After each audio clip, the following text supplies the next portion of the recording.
you guys later. So the first thing, right now, looking at this mug that I made, it to me looks really heavy on the bottom, and it also feels a little bit heavier on the bottom. So one step that we could do to change the look of that, take some of that bulk away and make the mug a little bit lighter, especially towards the base, is to just trim this extra little bit that's at the bottom off. So what you would do to do that step, and like I said, it's optional, you don't have to do this step. I think it helps to give your mug a little bit of height, and it doesn't, in the end, it makes it look a little less boxy. So you're gonna hold your knife at a 45-degree angle, just like you did to bevel those edges, and you're just going to cut off this little extra thickness that happens at the bottom.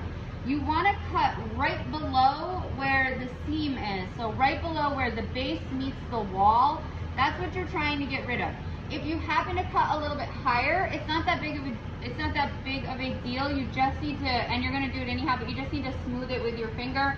And if you cut where you can see the seam again, you're gonna just need to spend an extra little bit of time down there to make sure that you seal that back up. All right, so if you are at home working on the piece of paper, to have this spin is helpful. If you're in the classroom working on a banding wheel is helpful, but notice that I have the board between the banding wheel, and that's just because the clay wants to stick to the metal piece. And you can change your shape a lot that way if you stick it, if it's sticking. So it just makes it easier so that nothing gets stuck. All right, so the first thing I'm gonna do is I'm just gonna hold my knife at an angle, and I'm gonna spin the wheel and just trim off that extra bit of bulk at the bottom.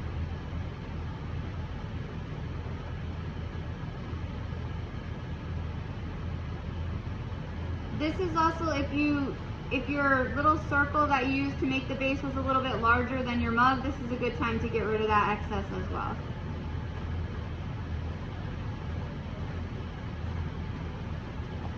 So at this point, my mug is no longer really soft. It still is soft enough that it has some flexibility to it, but it's set up enough that if I were to pick it up like this, I'm not changing the shape, and it doesn't feel like it's gonna smush in if I put a little bit of pressure on there. So if your mug is still really super duper soft, let it sit for a little bit and wait till it's like enough where I can hold it and notice that it's not changing the shape as I pick it up. All right, so from here, I just take my finger just like you did when you initially put it on, and I'm gonna go smooth around that edge. If I notice a part that looks a little uneven, I'm just gonna fix it. And I'm just gonna go and seal, make sure that's still sealed. The next step that I like to do is I just want to make sure that I'm keeping it in the round, so I find something that I can put on the inside, and then I find something that I can paddle with. In here we have the wooden spoons. They are on the cart, and these cups are just kind of randomly placed around the room. We just have to share. And then I'm just going to paddle in the edge. So this is going to do two things. Most importantly, it's going to make it nice and round, which to me, like if you're drinking out of a mug that's oval, you're gonna get like splashing in your face. So a round mug is helpful, or at least focusing like how the part that you're gonna drink out of, how is that going to flow? So depending on where you put your handle, if you made a square mug, it could work if you put that square part and the handle in a place where when you were to drink from it, it wasn't gonna splash all over your face. So you just kind of have to think about those things ahead of time. But I just like to paddle the edge. It's gonna make it nice and round, and it's also, if the clay was really thick in some spots, it's gonna thin it out a little bit.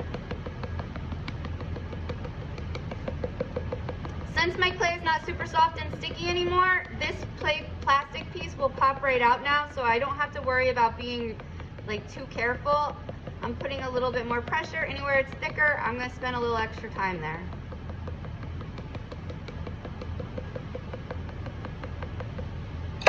So this should pop out fairly easily, and then I just like to smooth over it. So it's nice and round now.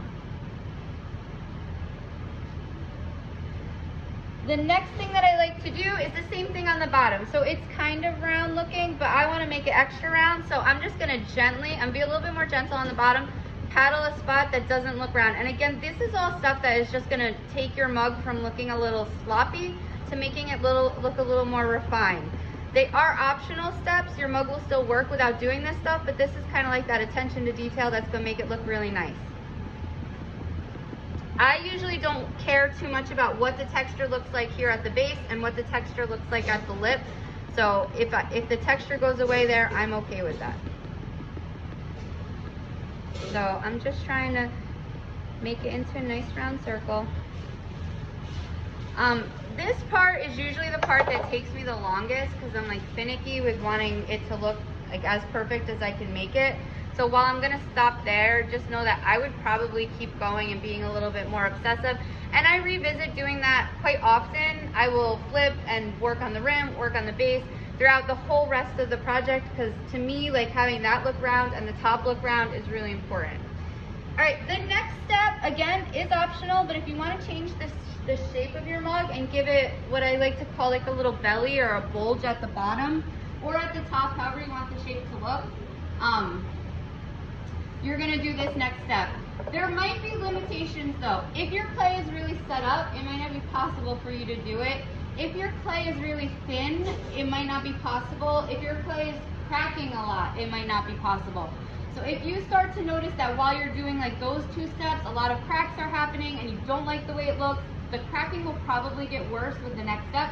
So you can leave it just like this. You don't have to change it into anything else. You could leave it straight up and down. It's perfectly fine. All right, so to give it some form, I like my mugs to have sort of a straight top and then it starts to go out and then come back in at the bottom. That's just the way I like it. You can kind of alter this to make it however you want to make it. How I do that step is I take my non-dominant hand, which is my left hand, and I figure out how low I want that straight part to be. So I want it to be about here. With my right hand on the inside, I just start to gently push with my fingers to sort of push the clay out. I start by just going right below where my hand is and then taking a step back, evaluating to see what I need to do next, and then keep pushing out from there. So I'm just gonna do one rotation and take a look.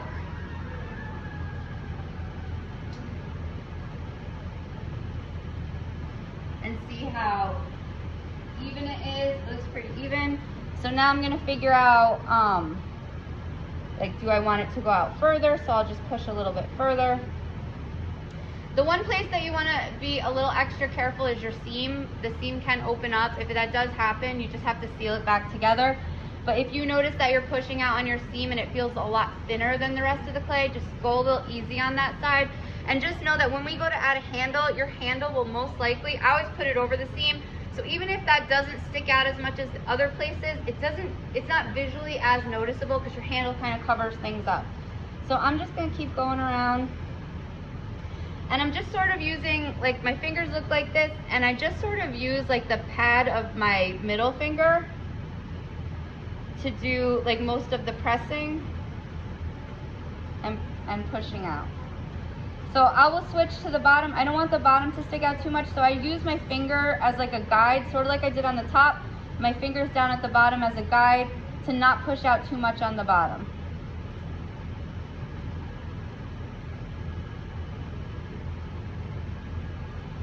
I go back and just make the rim round again, and I keep kind of alternating back and forth. So this is the cracking that I was talking about. If that happens, and it's not so much that you're breaking through your clay, you can just take like a wet paintbrush once you're all done and sort of smooth over it to make it go away. So another step that I will do once I have it pushed out enough, I will also flip it back over and then kind of get this part to go in a little bit more by just paddling it. So I can change the shape by either paddling it or pushing it from the inside. So those are my two options for changing the shape on this type of mug. All right, from there, you would just keep working back and forth until you have it the way that you want it to look. I would not call this done, but I'm not gonna continue to move on for you. I'm not gonna continue to do anymore. I'm gonna let you guys go work. Any questions about that? So the main tools that you'll need will be a knife, something to paddle your clay with. Here we have the wooden spoons, and then something to help keep it in the round. At this point, the clay shouldn't stick too much to it, so it doesn't really matter what kind of material this is. If your clay is sticking a lot, you could always wrap it in paper, and that's helpful. If you're working on the banding wheel, just make sure to have something between the banding wheel and the clay, especially or particularly if your clay is on the wet side. The more set up your clay is, the less likely it is to stick. And sometimes it's helpful to have your clay kind of stick to the banding wheel so that it doesn't move around. All right, any questions at home? Any questions here in the classroom? Before you guys go, I did post a video on how to make handles. The first 2 ways in that video, the first way that he makes the handles is how I actually do it, and that's pulling handles. For you guys at home, I don't really recommend it. It's super messy. But you guys are here in class, I'm gonna show you guys how to do that. I just don't think that you guys at home should do it just to kind of minimize the mess. But if you are interested, you could definitely watch that part. I started the video a little later on. The second way, he uses an extruder. We don't have that equipment here, so we're not gonna even bother with that one. At home, you definitely can't do that one. The next 2 are the ways that I think are the easiest and the fastest to get your handle set up and attached in 1 period or 2 periods. So that's making a coil or making it out of a slab. So I would focus my attention on those 2, and I would, putting it out there, he kind of made everything nice and very fast, but his handles are a little sloppy, so I just expect you guys to be a little bit like neater and more intentional. But I'm gonna show you guys in the classroom how I pull a handle, just not today. All right, any questions? All right, don't forget, people that are virtual, I want to see progress pictures tomorrow. If you're having issues, just write what your issues are on Padlet. I'm super understanding. The more evidence of your issues you show me, the more understanding I am. Also, if you're having issues, talk to me about them. Try not to email me later on tonight. Ask me during class. That's what I'm here for. All right, you guys at home are free to go. You guys here, get to work.